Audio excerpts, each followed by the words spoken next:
Hafizuddin, tahun ni berapa umur kamu? 29. Kenapa, Mak? Saya Lily. Gaji berapa Kita jumpa raya nanti. Pagi raya nanti, Hafizuddin pakai baju sama warna dengan gadis yang Hafizuddin berkenan. Kau dah kenapa, Hafizuddin? Sejak ayah tak ada, Mak lah yang jaga Hafizuddin. Bagilah peluang untuk Hafizuddin jaga Mak. Nanti raya, cikgu datang rumah ya. Ada open house. Assalamualaikum. You memang suka warna merah? Sebenarnya, I suka you. Miss cantik bergaya, bolehkah abang ikut bersama? Yadiku manis, cantik bergaya, bolehkah abang ikut bersama?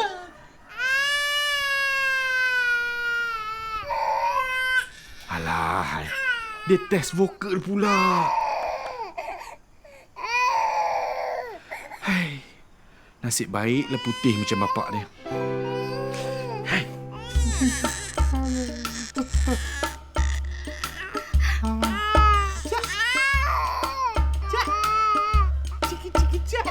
Apa ni ngomong-ngomong jangan.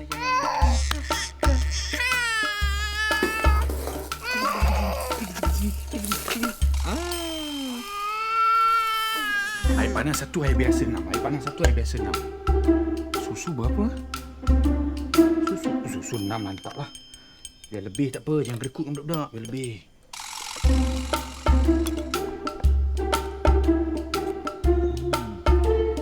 Air berapa tadi ya? Air lebih tak apalah.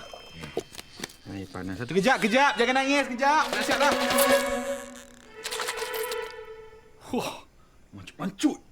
Kejap. Ambil.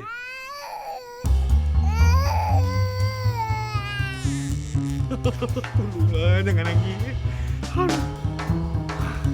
Nak tak?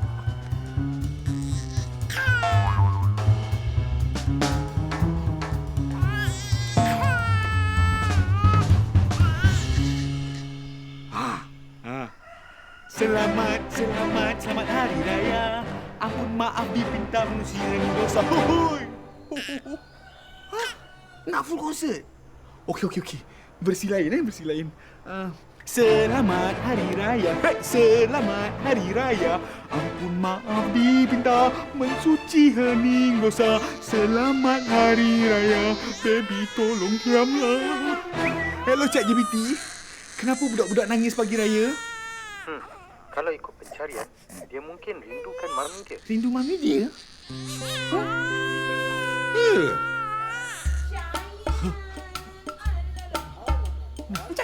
Sabarlah.